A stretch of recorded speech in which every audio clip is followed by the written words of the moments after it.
Você já sentiu que está interpretando a própria vida como se fosse um personagem de novela mexicana? Só que sem glamour e com muito mais notificação de cobrança no celular. Que no fundo você tá ali, vivendo no automático, postando stories, respondendo kkkk no WhatsApp e marcando presença onde você nem queria estar, mas sem fazer a menor ideia de quem diabos é você de verdade. Porque assim, é bem fácil você descrever o que você faz. Você trabalha com marketing, é estudante de psicologia, é tatuador de sobrancelha de pet, é consultor de autoestima de pessoas encalhadas, ou seja lá qual for o novo ofício na era do caos. É fácil listar o que você gosta. Música indie, café amargo, frase do Bukowski que você nem leu direito, mas ficou muito bonito no Pinterest. E também é fácil dizer o que você sofreu. Um relacionamento tóxico, uma infância com pais emocionalmente analfabetos, a crise existencial aos 17, que você resolveu aos 30 tomando chá de ayahuasca com xamã e Kumuro Shatiba, que aceitava Pix. E agora tenta responder sem usar nenhum rótulo. Nenhum trauma, nenhum diploma ou nenhum arroba. Quem é você? Pausa dramática. É isso mesmo. Silêncio. Pânico existencial. Talvez você diga: eu sou a soma das minhas experiências. Tá, beleza, valeu, poeta do LinkedIn. Mas e se você perdesse todas essas memórias? E se apagasse em teu HD interno, tipo o backup da nuvem que o estagiário deletei sem querer uma vez no passado? Você ainda seria você? Ou viraria só um corpo vagando por aí, igual o zumbi, que sabe usar um cartão de débito? Ou pior, se você fosse reconstruído aos poucos, peça por peça, versão por versão, como aquele celular que já trocou a tela, a bateria, a capinha e até a dona, ele seria o mesmo celular? Ou só a carcaça de um passado que já não existe mais? É aqui que começa a tragédia cômica do ser humano moderno. A gente passa a vida inteira tentando ser alguém, mas vive se moldando para agradar os outros, para caber no algoritmo social, para parecer interessante no feed. No fim das contas, a gente não é o que é. A gente é o que parece ser. E, ironicamente, parece que nem isso está funcionando tão bem assim ultimamente. A verdade é que você, eu, o vizinho, a influência que virou coach espiritual que dá dica de relacionamento enquanto anuncia uma nova bet, todo mundo tá, no fundo, só tentando não desmoronar em público. E quanto mais a gente tenta parecer inteiro, mais parece que tá tudo desmoronando por dentro, com uma edição bem legal e uma trilha sonora lo-fi. E o mais louco é que, mesmo sem saber quem é, você continua postando, produzindo conteúdo, sendo versionado, editado e imitado. Às vezes por você mesmo, às vezes por outra pessoa que já te superou em ser você. E aí surge uma dúvida cruel e deliciosa. Se existem versões de você por aí, e todas performam bem melhor do que você mesmo, então quem seria o original? Isso me lembra uma história de um influencer que, de tanto bombar na internet, ele começou a ser copiado. Primeiro pelos fãs, depois por profissionais, depois por agências que literalmente contrataram sósias dele para fazer umas publis. E o mais assustador disso foi que ninguém notou a diferença. Nem ele mesmo. Imagina só essa cena aqui comigo. Um influencer, desses que vendem tudo, desde creme anti-rugas até iluminação espiritual em 3 vezes sem juros. Acorda um dia e descobre que tem um sósia. Até aí tudo bem. Quem nunca teve um primo distante ou um conhecido de bar que diz: tem um cara igualzinho a você no TikTok. Eu mesmo tenho um amigo que pelo menos umas 2 vezes por semana me manda um print de um cara igualzinho a mim. Tem vezes que eu até me confundo e olho pra foto me perguntando: mas eu não me lembro de ter essa tatuagem defante nesse lugar aí meio indescritível. Mas no caso desse influencer, o negócio escalou. Veio o segundo sósia, depois o terceiro. Quando viu, já tinha uns 15 por aí. Todos com o mesmo cabelo descolorido, a mesma calça cargo, o mesmo jeitinho de rir, como se tivesse acabado de contar uma piada genial, que na verdade era só um trocadilho com a palavra gratiluz. O que é mais doido disso tudo, as marcas começaram a preferir os sósias. Mais baratos, mais disponíveis e mais fáceis de manipular. Um deles, inclusive, era em CGI. O outro era um deepfake feito por inteligência artificial. E o influencer original acabou virando item de colecionador. Raro, caro e meio inútil. Ele, claro, teve uma crise. Se trancou no próprio banheiro, olhou no espelho e se perguntou: será que eu ainda sou eu? Só que o espelho devolveu outra pergunta: você ainda é necessário? Ou já virou apenas um conceito reaproveitável? Tá aí o drama contemporâneo. A identidade virou uma espécie de franquia. Você não é mais único, você é replicável, escalável e licenciável. O você virou um template, um molde, um avatar com filtros. Hoje não basta ser autêntico, você tem que ser autêntico com engajamento. Você precisa ter uma identidade visual, um tom de voz e uma coerência de marca. É como se o ser humano tivesse virado um produto com manual de instruções, só que sem garantia nenhuma. O influencer original percebeu que, mesmo sem ele, o show continuava. Os sósias postavam, os seguidores reagiam, os boletos eram pagos, os seguidores subiam, e a existência dele em carne, osso e crise era totalmente irrelevante. E aí bate aquela perguntinha incômoda, digna de mesa de boteco com fumaça de cigarro e trilha sonora do João Nogueira no fundo. Se tudo que te define pode ser replicado por alguém, por um algoritmo, você ainda é você? Ou você só é a primeira versão de algo que já te superou? O navio de Teseu, ele não tá mais no mar. Ele tá no Instagram, ele tá nas redes sociais, tá no TikTok. E cada parte dele, personalidade, estilo, trejeito, frase de efeito, tá sendo substituída sem que ninguém perceba. Aliás, muito pior, tá sendo substituída com aplausos. Mas se bobear, essa sensação não seja a exclusividade dos famosos. Talvez a gente, anônimo mesmo, também tenha virado uma espécie de réplica de si próprio. Pode dizer que você não conhece alguém que se transformou em uma versão exagerada de si mesmo, tentando manter a relevância em jantares, em reuniões, e reuniões que fingem ser jantares. No final das contas, a gente vai se moldando tanto às situações que esquece qual era a versão original, se é que ela um dia existiu. E é nesse ponto que o paradoxo começa a incomodar de verdade. Porque a pergunta agora não é mais quem é você. É até onde dá para ir mudando sem deixar de ser você. E aí, meus paradigmáticos pensantes, é impossível não esbarrar na filosofia. Porque esse drama, que parece moderninho, coisa de influência narcisista ansioso de internet, já era pauta na Grécia Antiga. Eles não tinham Wi-Fi, mas já tinham dilemas. Vamos descobrir como um navio velho e remendado pode explicar a crise de identidade de uma geração inteira que se acha especial, mas já nasceu genérica. Dizem que tudo já foi pensado na Grécia Antiga. Inclusive essa crise existencial aí, disfarçada de mudança de carreira ou fase de autoconhecimento. Entre um filósofo e outro, entre um vinho e outro, surgiu o dilema que atravessou séculos, memes e terapias. O navio de Teseu. A história é bem simples. Teseu era um herói grego, matou o Minotauro, virou lenda e ganhou um navio de presente. Porque na Grécia, aparentemente, matar um monstro rendia mais do que um diploma. Esse navio foi mantido por séculos como símbolo. Mas as peças começaram a se estragar e, aos poucos, cada parte dele foi sendo substituída. Primeiro a vela, depois o mastro, depois o casco, os remos, o leme, até que nenhuma peça original restou. E aí vem essa pergunta que atravessa séculos, feito plot twist de filme cult. Se todas as partes foram trocadas, ele ainda é o mesmo navio? Vamos respirar com calma, porque essa pergunta não é sobre barcos. Essa pergunta é sobre você, sobre nós, sobre essa identidade que a gente vai trocando aos poucos. Um trauma curado aqui, um hábito novo ali, um curso de Power Yoga Tântrica, 2 anos de análise, 3 términos, incontáveis ressacas e 5 renascimentos das cinzas depois. Será que ainda somos os mesmos? Ou será que somos um novo perfil, com o mesmo arroba? No mundo analógico a gente mudava devagar. Trocava o corte de cabelo, de bairro, de crença, com tempo e às vezes arrependimento. Hoje você troca de identidade igual troca uma figurinha no Zap. Você não precisa mais viver uma vida nova. Você só precisa editar a sua bio. E aí o navio de Teseu virou viral, virou filtro, virou filosofia fast food de carrossel no Instagram. Tem até coach vendendo curso sobre como reconstruir o seu navio interior com autenticidade e brand pessoal. Mas aqui entre nós, será que a gente ainda está discutindo identidade? Ou só está tentando justificar a nossa eterna insatisfação com o próprio reflexo? Porque assim, é confortável culpar a mudança. Dizer que você não é mais o mesmo como se isso fosse libertador. Mas às vezes, meu querido Teseu digital, você não é mais o mesmo porque já virou outro, que nem você reconhece. Você é um Frankenstein de fases. Fases que você nem lembra direito. E aqui não me entenda mal. Mudar é lindo, trocar de pele é natural. O problema é quando a gente confunde evolução com encenação e começa a viver uma colagem de identidades só para não encarar o vazio.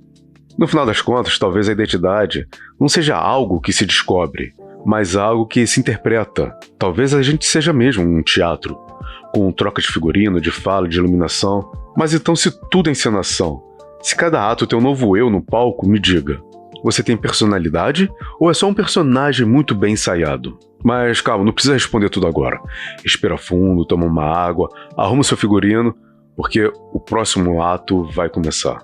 Você já se pegou fingindo rir de uma piada que você mesmo contou? Ou então defendendo com veemência uma opinião que, no fundo, você nem acredita mais, mas ela virou sua marca registrada no grupo da família? Tipo, você foi tão longe no personagem que agora é complicado demais voltar atrás. Pois é. Às vezes o personagem toma o volante e a personalidade vira passageira. A gente está vivendo numa sociedade onde a personalidade virou performance. Você não é mais só você. Você é a sua apresentação. O jeito como você se porta no trabalho, o jeitinho informal nos stories, o lado profundo no feed do LinkedIn, o lado sarcástico no Twitter, no X, foi mal, e o lado deprimido que só aparece no banho ouvindo Belchior. Cada um desses você com uma linguagem, um figurino e uma trilha sonora própria. Um verdadeiro multiverso da sofrência identitária. E o mais curioso é que, em algum momento, você começou a achar que todos esses personagens eram você. Talvez sejam. Ou talvez você só esteja se escondendo atrás deles como quem troca de roupa para fugir do espelho. A gente se acostumou tanto a performar que desaprendeu a existir sem público. É como se fosse o modo palco ativado 24 horas por dia. Você entra numa cafeteria e automaticamente ajeita o cabelo como se alguém fosse te filmar. Você fala com o entregador como se estivesse sendo avaliado. Você escreve legenda com cuidado cirúrgico, como se a sua alma dependesse de um bom SEO. E aí, quando tá sozinho, silêncio. Falta personagem pra interpretar, falta roteiro, falta você. Tem gente que de tanto encenar já nem sabe mais o que realmente sente. Acha que gosta de arte porque é bonito dizer que gosta, acha que é espiritualizado porque acorda às 5 da manhã e toma banho gelado ouvindo um mantra lo-fi gerado por IA, acha que é autêntico porque se vestiu igual ao que estava na moda há 3 meses atrás. E aí vem a pergunta: você tem personalidade ou só decorou o papel principal dessa peça chamada vida adulta com Instagram? É duro admitir, mas às vezes a gente vira uma versão exagerada de si mesmo. Só pra garantir que ninguém descubra o quanto a gente tem medo de ser ninguém. Mas calma, não precisa entrar em crise ainda. A gente não tá sozinho nesse palco. Todo mundo tá improvisando. Uns com mais talento, outro com mais filtro. E já que a gente tá falando de identidade, tem um aspecto que a gente precisa encarar. Aquele que nos define mesmo quando a luz do palco apaga, quando o Wi-Fi cai, quando o aplauso silencia. Sim, o passado. Aquele velho ranzinza que insiste em puxar assunto mesmo quando você finge que não reconhece. Porque talvez o que você chama de você seja só uma resposta mal resolvida ao que já aconteceu. Dizem que o tempo cura tudo, mas às vezes o tempo só arquiva e o passado continua lá, vivo, fresco, usando uma roupinha de trauma vintage, só esperando o momento certo para te dar um susto no banho. A gente gosta de dizer que o passado não nos define. Mas aí basta alguém falar o nome do seu ex, do seu antigo chefe ou da sua mãe no jantar de domingo, que o seu sistema imunológico operacional inteiro trava. Você até tenta manter a pose, dizer que superou, que perdoou, que meditou sobre o assunto, mas por dentro o seu eu de 8 anos de idade está gritando em cima de uma cadeira com um cartaz: mentira, ele ainda chora ouvindo Sandy Júnior. Sandy, um beijo pra você. O passado é esse parente conveniente que não mora mais com você, mas tem a chave da sua casa. Você até diz que mudou, que é uma nova versão de si mesmo, mas ainda é o mesmo número do CPF, o mesmo apelido na família, o mesmo histórico de busca que você pede a Deus para ninguém descobrir, e aí a pergunta vem como se fosse uma cobrança da Receita Federal emocional.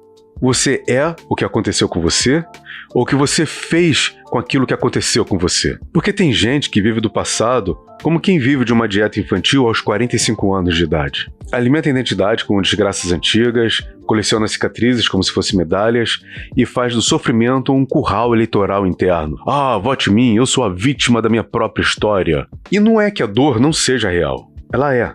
Ela é legítima, profunda, digna de lágrimas e, às vezes, terapia de grupo com uma caneca de chopp. Mas a questão é: até quando ela vai ter uma cadeira cativa na construção da sua identidade? Afinal, se você troca as partes do navio, mas ainda carrega os pedaços do velho num porão, será que você mudou mesmo? A ironia é que a gente condena o passado, mas é ele que faz a gente parecer coerente. Sem ele, a gente vira uma folha em branco. E ninguém sabe o que fazer com uma folha em branco. Dá medo, dá vertigem, dá vontade de voltar correndo para a versão antiga de si mesmo. Aquela que já vinha com o roteiro pronto, que por mais que fosse uma porcaria onde você não cabe mais. E aí, por segurança, você volta. Volta para o mesmo erro, mesma desculpa, mesma frase pronta que diz no espelho com um mantra de auto-engano. É que eu sou assim mesmo. Mas será? Ou será que você só se acostumou com o roteiro antigo porque não teve coragem de escrever um novo? Talvez o passado não nos condene. Talvez a gente que insista em manter o tribunal funcionando. Juiz, promotor e réu, tudo numa pessoa só e ainda por cima sem salário. Enquanto isso, o presente passa batido e o futuro vira só um boato. E você, nesse amontoado de arquivos zipados, vai sobrevivendo, com medo de deletar o que já devia ter ido pro lixo emocional há muito tempo. Mas o mais traiçoeiro disso tudo nem é o passado em si. É como ele foi transformado em produto. Porque hoje tem gente vendendo trauma em forma de post, de curso, de collab, e o algoritmo ama. Nada gera mais engajamento do que uma ferida aberta com legenda em caixa baixa. E aí a gente entra no próximo dilema. Se você não é o seu passado, se as tábuas originais do seu navio foram todas removidas, então o que sobrou? Ou melhor, será que o que você chama de eu já foi tão manipulado por algoritmo, trends e novas gírias que você virou só uma caricatura vendável de si mesmo? Tem dias que a gente acorda com uma sensação estranha. Você levanta, escova os dentes, abre o celular e já tem 3 anúncios te oferecendo coisas que você nem sabia que queria. Mas agora, aparentemente, precisa desesperadamente. Uma luminária minimalista, uma airfry que canta mantras tibetanos, um curso de um desconhecido famoso te ensinando como você pode ser você mesmo em 21 dias. Aí você para, pisca, reflete e pensa: será que fui eu que desejei isso? Ou foi o algoritmo que me convenceu que eu sou o tipo de pessoa que desejaria? Porque aqui entre nós, o algoritmo sabe mais de você do que seu terapeuta. Ele sabe quando você está carente, porque você viu 5 vídeos seguidos de casais em Bali. Sabe quando você está se sentindo feio, porque você começou a seguir modelos fitness que comem areia e felicidade. E sabe exatamente o dia em que você pensou em largar tudo e abrir uma cafeteria na Chapada dos Veadeiros. Mesmo que você só tenha pensado e não dito em voz alta. É assustador, mas também é um pouco confortável. Porque o algoritmo entrega o que você acha que quer. Te mostra versões de si mesmo que parecem bem-sucedidas. Mais magras, mais espiritualmente alinhadas. Você começa a se comparar não com o outro, mas com o você potencial que vive dentro de uma vitrine digital. Um você idealizado, embalado a vácuo e com frete grátis. E para alcançar esse você 5.0, você começa a consumir roupa, conhecimento, estética, discurso. Você nem percebe, mas está virando um produto para se vender para si mesmo. Você é o cliente, o marketing e o estoque. Uma startup de identidade que nunca dá lucro emocional. E é claro que o algoritmo está amando isso. Ele não se importa com quem você é, ele só quer saber do que você clica. Então ele te mostra uma versão editada da realidade com base nas suas interações. Se você curte desgraça, ele te dá a tragédia. Se você curte autoajuda, ele te dá uma overdose de positividade tóxica com lettering em aquarela. E o mais louco disso tudo é que no fim do expediente o algoritmo ele não é o vilão. Ele só está te servindo como um garçom muito eficiente. O problema é o cardápio que você anda pedindo. E a pergunta que fica é: se você passou tanto tempo sendo moldado pelo que clicou, consumiu e compartilhou, será que ainda tem algum você que ainda não foi embalado e etiquetado? Será que existe uma essência aí dentro? Ou você só virou uma curadoria dos seus próprios desejos pré-fabricados? E se existe, onde ela está escondida? Talvez no silêncio entre os stories, naquela vontade de sumir que você nunca posta, naquele incômodo que você sente quando percebe que está feliz, mas não tem com quem dividir sem parecer carente. Talvez o que restou de verdadeiro em você esteja nesse vazio, na ausência de likes, na pausa entre as versões. E talvez seja aí que começa a resposta. Não nos dados, mas nas dúvidas. Não no feed, mas no fardo. Não no que o algoritmo te diz que você é, mas no que você ainda não teve coragem de ser. Porque talvez o verdadeiro você não seja o que ficou, mas o que você ainda pode decidir ser. E se tudo isso for só uma grande desculpa para recomeçar? Pode ser que o verdadeiro você não esteja no RG, nem na infância, nem nas cicatrizes cuidadosamente editadas para aparecer poesia no Instagram. Talvez você nem seja o que te fizeram, nem o que você se acostumou a representar para agradar os outros. Talvez você seja simplesmente aquilo que você decide ser agora, nesse segundo, com essa inspiração, com essa escolha minúscula que ninguém vai ver, mas que lá no fundo vai mudar tudo. Eu sei que isso vai soar meio coach de livraria de aeroporto, mas pensa aqui comigo rapidinho. E se a sua identidade for menos um espelho e mais um papel em branco? Menos um conjunto de verdades e mais um monte de vírgulas que você ainda não teve coragem de transformar em ponto final. Você pode continuar se definindo por traumas antigos, por erros repetidos, por versões que já não te servem mais. Tipo aquela camisa de banda que você amava, mas hoje em dia você só usa pra dormir. Ou você pode se permitir desmontar, reformar, trocar peça por peça do seu próprio navio, não pra fingir ser novo, mas pra navegar melhor. Porque a questão talvez nem seja se você ainda é o mesmo depois de tantas mudanças. A pergunta é, você quer continuar sendo ou você tá pronto para virar outra coisa? Ainda mais honesta, mais leve, mais você, seja lá o que isso queira dizer. E aqui, meu caro paradigmático ouvinte pensante, é o momento onde eu me calo e você fala. Esse é o momento que eu vou virar um espelho, porque esse vídeo não é sobre respostas, é sobre perguntas. E principalmente sobre a coragem de viver em dúvida. Então, me conta aí nos comentários, quem é você hoje? Você se sente mais personagem ou mais autor da própria história? Já se viu sendo alguém só para agradar? Já se desmontou por dentro? Já se remontou? Qual foi a maior peça do seu navio que você precisou trocar? Dividir isso com a gente pode ser o primeiro passo para descobrir que, lá no fundo, tá todo mundo no mesmo barco, mesmo que seja o barco de Teseu. E sim, eu posso estar completamente errado.